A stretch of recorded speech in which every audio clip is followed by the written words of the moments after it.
بسم اللہ الرحمن الرحیم۔ السلام علیکم ورحمۃ اللہ وبرکاتہ۔ ناظرین، 23 جنوری 2024 کی اہم ترین اپڈیٹس کے ساتھ حاضر ہوئے ہیں۔ ایک اہم ترین خوشخبری آپ سے شیئر کریں گے اور ساتھ ہی بری خبر۔ ناظرین، سب سے پہلے اگر آپ ہمارے چینل پہ نئے ہیں تو ہمارا چینل سبسکرائب کریں، بیل آئیکن پہ کلک کریں تاکہ آپ اپڈیٹ رہیں۔ تو ناظرین، آج ہم بات کریں گے تنخواہوں اور پینشن میں اضافہ، اور IMF کو اس کی یقین دہانی کرا دی گئی ہے کہ کیا کیا جائے گا تنخواہوں اور پینشن میں اضافے کے بارے میں، اور اس کے ساتھ ساتھ جو ہے پینشن اصلاحات کی سمری دوبارہ تیار کر لی گئی ہے۔ تو چلیے چلتے ہیں خبر کی طرف۔ ناظرین، ہم نے ایک خبر جاری کی تھی کہ وفاقی ملازمین پینشن اصلاحات ڈرافٹ تیار کر لیا اور اسٹیبلشمنٹ ڈویژن کا اس پہ تحفظات کا اظہار کیا تھا۔ تو اسلام آباد نگران حکومت نے پے اینڈ پینشن کمیٹی کی رپورٹ کی روشنی میں پینشن اصلاحات کا فیصلہ کر لیا تھا، اور فینانس ڈویژن نے ان اصلاحات پر عمل درآمد سے قبل اسٹیبلشمنٹ ڈویژن سمیت وفاقی وزارتوں اور ڈویژنوں سے رائے طلب کی تھی۔ تو وفاقی کابینہ کی منظوری کے بعد اصلاحات کے ڈرافٹ کو حتمی شکل دینے کے بعد عمل درآمد کا نوٹیفیکیشن جاری ہونا تھا۔ تو ذرائع کے مطابق اسٹیبلشمنٹ ڈویژن نے کیا کیا کہ بعض ترامیم پر تحفظات کا اظہار کیا، اور اسٹیبلشمنٹ ڈویژن نے رائے دی کہ ریٹائرمنٹ کی عمر 62 سال کر دی جائے۔ اصلاحات کے بعد جو ہے صرف ایک پینشن ملے گی۔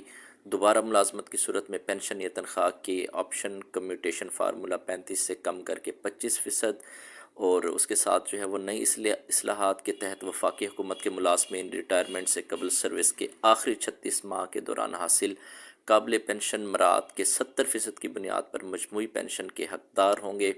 اور اسٹیبلشمنٹ ڈویژن کا موقف ہے کہ اس فیصلے سے ان ملازمین میں تشویش پیدا ہوگی جو سروس کے آخری سال میں ریٹائر ہوتے ہیں۔ نئی اصلاحات کے تحت قبل از وقت ریٹائرمنٹ کی حوصلہ شکنی کے لیے جلد ریٹائرمنٹ پر 3 سے 10% تک جرمانہ عائد کیا جا سکے گا۔ اور دوسرا، اسٹیبلشمنٹ ڈویژن کا موقف تھا کہ بعض ملازمین کی جلد ریٹائرمنٹ کی درخواست جینون ہوتی ہے، تو لہٰذا جرمانہ نہیں لگانا چاہیے۔ اسٹیبلشمنٹ ڈویژن نے فینانس ڈویژن کو رائے دی ہے کہ نئی اصلاحات سے سرکاری ملازمین کا مورال جو ہے وہ ڈاؤن ہوگا، اس لیے پینشن ادائیگی کا بوجھ کم کرنے کے لیے ریٹائرمنٹ کی عمر 60 سے بڑھا کر 62 سال کر دی جائے۔ دیگر اصلاحات کے تحت پینشن کی ادائیگی کا بوجھ کم کرنے کے لیے ریٹائرمنٹ کی عمر 60 سے 62 سال کرنے کی جو ریکمنڈیشن تھی اسٹیبلشمنٹ ڈویژن کی، وہ خیر موصول ہو چکی ہے۔ اب یہ جنگ اخبار کے اندر ایک خبر شائع ہوئی ہے کہ باقاعدہ طور پر اس سمری کو تیار کر لیا گیا ہے، اور آئندہ جو وفاقی کابینہ کا اجلاس ہوگا پے اینڈ پینشن کمیشن کی جو ریکمنڈیشن ہے اس کو مد نظر رکھتے ہوئے اس کی اپروول دے دی جائے گی۔ تو بہرحال یہ اس کی اپروول ہونے جا رہی ہے، اور یہ جو سوشل میڈیا پہ مختلف خبریں گردش کر رہی تھی کہ یہ روک دی گئی ہے سمری اور اصلاحات جو ہے یہ نہیں ہو رہی، تو یہ سب خبر جو ہے وہ بیکار ہے، اور کچھ دنوں میں آپ دیکھیں گے کہ یہ سمری فارورڈ کر دی جائے گی، موو کر دی جائے گی، اور وفاقی کابینہ جو ہے اس کی حتمی شکل اس کو دینے کے بعد اس کی اپروول دے دے گی۔ اور دوسری جو اہم خبر آپ سے شیئر کرنے جا رہے ہیں وہ سرکاری ملازمین کے حوالے سے ہے۔ یہ بری خبر ہے ناظرین۔ جو تنخواہوں میں اضافہ اور پینشن کی جو بات ہے وہ IMF سے معاملات طے کر لیے گئے ہیں۔ IMF کو بتا دیا گیا ہے کہ سرکاری ملازمین کی تنخواہیں جو آئندہ بجٹ ہوگا اس میں کسی بھی قسم کا اضافہ نہیں کیا جائے گا، نہ ہی پینشن کے اندر کسی قسم کا اضافہ کیا جائے گا۔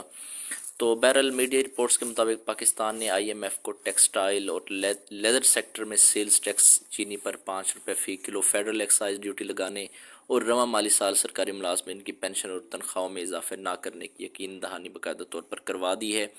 رپورٹ میں IMF کی جانب سے جاری کردہ رپورٹ کے حوالے سے لکھا گیا ہے کہ پاکستان نے متعدد سیکٹرز میں sales tax, advance income tax, withholding tax اور فیڈرل ایکسائز ڈیوٹی لگانے کی یقین دہانی کروا دی ہے۔ اب IMF کی اگلی قسط اسی پہ ہی ڈیپینڈ کرے گی، تو یہ لازمی اس پہ عمل درآمد کرایا جائے گا۔ اور دستاویزات کے مطابق پاکستان نے IMF کو کہا ہے کہ رواں مالی سال پینشن اور سرکاری ملازمین کی تنخواہوں میں اضافہ نہیں کریں گے۔ اس طرح وفاقی ترقیاتی بجٹ میں 61 ارب روپے کی بچت کریں گے۔ تو دستاویزات کے مطابق توانائی کی قیمتوں کو بروقت بڑھا کر سبسڈی کا بوجھ کم سے کم کرنے کی کوشش کی جائے گی، اور اگر ٹیکس وصولیوں کا ہدف حاصل ہوتا ہوا نہ محسوس ہوا تو اور اقدامات اٹھائے جائیں گے۔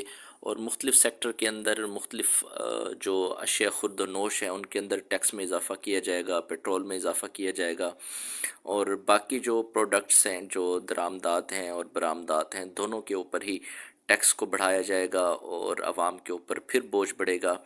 تو اس طرح سے جو ہے وہ ٹیکس کا بوجھ تو عوام کے اوپر بڑھتا جائے گا، لیکن کسی قسم کی جو ہے وہ سرکاری ملازمین ہوں یا عام عوام ہو، ان کے لیے کوئی بھی اچھی خبر کی توقع نہیں لگائی جا سکتی، اور آئندہ بجٹ میں کسی قسم کی جو ہے وہ تنخواہوں کے اندر، پینشن کے اندر اضافہ نہیں ہوگا۔ تو بہرحال یہ ایک بری خبر تھی جو آپ سے ہم نے شیئر کی۔ تو امید کرتے ہیں کہ آپ کو آج کی خبر اچھی لگی ہوگی۔ اگر اچھی لگی ہے تو لازمی دوستوں کے ساتھ بھی شیئر کریں۔ اپنا بہت سارا خیال رکھیے گا۔ اللہ حافظ، اللہ نگہبان۔